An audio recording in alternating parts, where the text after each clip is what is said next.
بسم اللہ الرحمن الرحیم۔ قرآن شریف کے پہلے سپارے الف لام میم پر ایک سرسری نظر ڈال رہا ہوں، اللہ قبول فرمائے۔ قرآن کی شروعات ہوتی ہے الحمدللہ رب العالمین الرحمن الرحیم مالک یوم الدین ایاک نعبد و ایاک نستعین اہدنا الصراط المستقیم۔ ساری تعریفیں اللہ کے لیے ہیں جو پوری دنیا کا رب ہے، بہت زیادہ مہربان اور رحم فرمانے والا ہے، قیامت کے دن کا مالک ہے۔ ہم تیری عبادت کرتے ہیں، اطاعت کرتے ہیں، بندگی کرتے ہیں اور تجھی سے مدد مانگتے ہیں، ہمیں سیدھا راستہ دکھا۔ اللہ تعالیٰ جواب میں پورا قرآن شریف آگے رکھ دیتا ہے کہ یہ ہے سیدھا راستہ، اگر تو اس پر چلا تو کامیاب ہو جائے گا اور اس سے ہٹا تو جہنم تیرا مقدر ہوگا۔ اس کے بعد دوسری سورت البقرہ شروع ہوتی ہے۔ اللہ تعالیٰ شروع میں ہی بتا دیتے ہیں کہ اس کتاب سے صرف وہ لوگ فائدہ اٹھا سکتے ہیں جو غیب پر ایمان لاتے ہیں، نماز قائم کرتے ہیں، صدقہ دیتے ہیں، آخرت پہ ایمان رکھتے ہیں، اور جو لوگ ان باتوں کو نہیں مانتے وہ گھاٹے میں رہنے والے ہیں۔ اس کے بعد اللہ تعالیٰ تیسرے گروہ کا ذکر کرتا ہے۔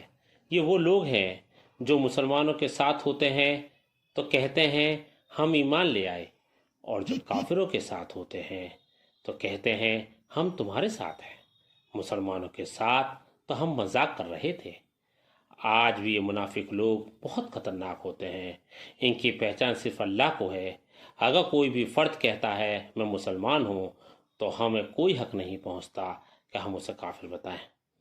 اس کے بعد اللہ مین پیغام دیتے ہیں، میرے مد مقابل کسی کو نہ ٹھہراؤ اور اس کتاب کا کہنا مانو، یہ صرف میری کتاب ہے، اور اگر دنیا میں کسی کو شک ہے تو تم بھی ایک صورت ایسی بنا لاؤ۔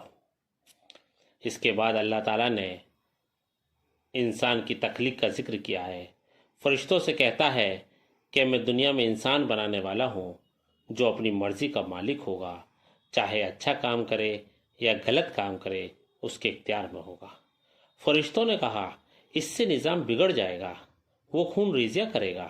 اللہ نے کہا میں وہ باتیں جانتا ہوں جو تم نہیں جانتے۔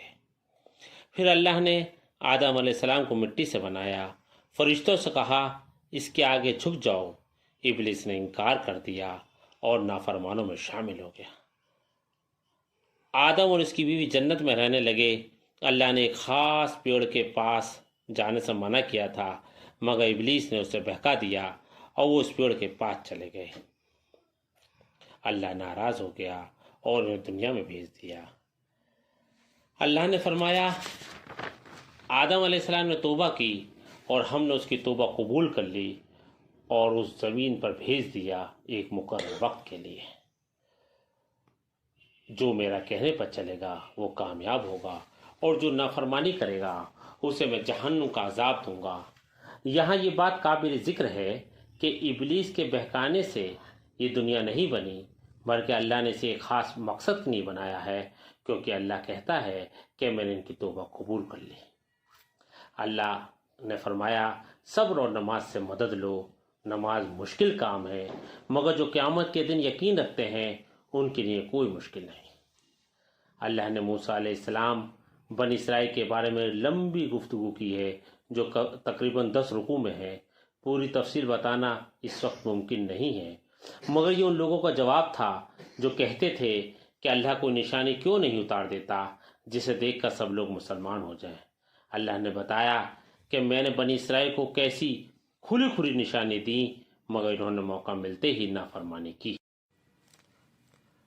فرعون تمہارے اوپر ظلم کرتا تھا، تمہاری لڑکیاں زندہ رہنے دیتا تھا اور لڑکے مار دیتا تھا۔ میں نے اس سے تمہیں نجات دلائی۔ جب وہ تمہارا پیچھا کر رہا تھا تو میں نے سمندر پھاڑ کر تمہارے لیے راستہ بنا دیا اور اسی سمندر میں فرعون کو ساتھیوں سمیت غرق کر دیا۔ مصر میں فرعون سے نجات پانے کے بعد بنی اسرائیل جزیرہ نمائے سینا میں پہنچ گئے۔ اللہ نے کتاب دینے کے لیے 40 روز کے لیے موسیٰ علیہ السلام کو کوہ طور پر بلایا تاکہ اس کتاب دیں جس سے حق و باطل الگ الگ ہو جائے۔ مگر جب موسیٰ علیہ السلام واپس آئے تو ان کی قوم کے چند لوگوں نے ایک بچھڑے کو اپنا معبود بنا لیا۔ پھر اللہ سے توبہ کی۔ جن لوگوں نے یہ سازش رچی تھی ان کو ہلاک کر دیا گیا۔ پانی کی قلت ہوئی تو موسیٰ علیہ السلام نے اپنا عصا مارا اور 12 جو قبیلے تھے ان کے لیے چٹان سے 12 چشمے رواں ہو گئے۔ ان کے لیے جنت سے کھانا آتا تھا، من و سلوہ، مگر یہ ہمیشہ نافرمانی کے لیے نئے نئے راستے تلاش کرتے رہتے تھے۔ اللہ نے انہیں ایک گائے ذبح کرنے کا حکم دیا تو انہوں نے کہا اللہ مذاق کر رہا ہے۔ گائے کتنی بڑی ہو، کتنی چھوٹی ہو، کیسے رنگ کی ہو، وہ کام کرتی ہو یا نہ کرتی ہو، کون سی گائے ہے؟ اللہ نے فرمایا پھر انہوں نے اسے ذبح کر دیا، ورنہ وہ ایسا کرتے معلوم نہ ہوتے تھے۔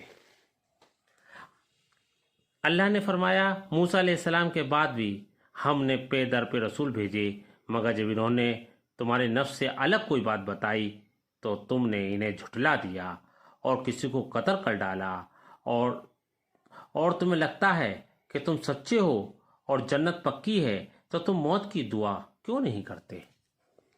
اللہ نے فرمایا ہم نے تمہاری طرف ایسی آیات نازل کی ہیں جو صاف صاف حق کا اظہار کرنے والی ہیں۔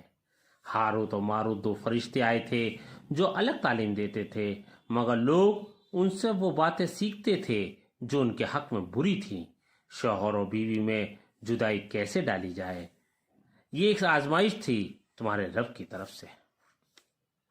یہ کہتے ہیں اللہ نے کسی کو بیٹا بنایا ہے، ہرگز نہیں، زمین آسمان میں جو کچھ ہے سب اللہ کا ہے۔ جس بات کا وہ فیصلہ کرتا ہے اس کے لیے بس یہ حکم دیتا ہے کہ ہو جا، اور وہ ہو جاتی ہے۔ یاد رکھو یہودی عیسائی کبھی تم سے راضی نہ ہوں گے جب تک تم ان طریقے پر نہ چلنے لگو۔ یہ قرآن آنے کے بعد اگر تم ایسا کرو گے تو اللہ کی پکڑ سے کوئی نہیں بچا سکتا، لہٰذا اطمینان رکھو، ان کے مقابلے میں اللہ تمہاری حمایت کے لیے کافی ہے، وہ سب کو سنتا اور جانتا ہے۔ کہو اللہ کا رنگ اختیار کرو، اس کے رنگ سے اچھا کس کا رنگ ہوگا، اور ہم اسی کی بندگی کرنے والے لوگ ہیں۔ اے نبی ان سے کہو تم اللہ کے بارے میں ہم سے جھگڑتے ہو، حالانکہ وہی تمہارا رب بھی ہے اور میرا بھی، ہمارے اعمال ہمارے لیے، تمہارے اعمال تمہارے لیے۔ اس شخص سے بڑا ظالم اور کون ہوگا جس کے ذمے اللہ کی طرف سے ایک گواہی رہی ہو اور وہ اس کو چھپائے؟ تمہاری حرکات سے اللہ غافل تو نہیں ہے۔ یہ قرآن شریف کے پہلے سپارے پر ایک سرسری نظر تھی، اس کا پورا ترجمہ نہیں ہے، جو صرف اس مقصد سے ڈالی گئی ہے کہ لوگوں کے من میں قرآن شریف پڑھنے، اس کو سمجھنے کی لگن بڑھ جائے۔ اس میں جو غلطی ہوئی ہو اللہ اپنے کرم و فضل سے معاف فرمائے، میرے ماں باپ کی مغفرت فرمائے۔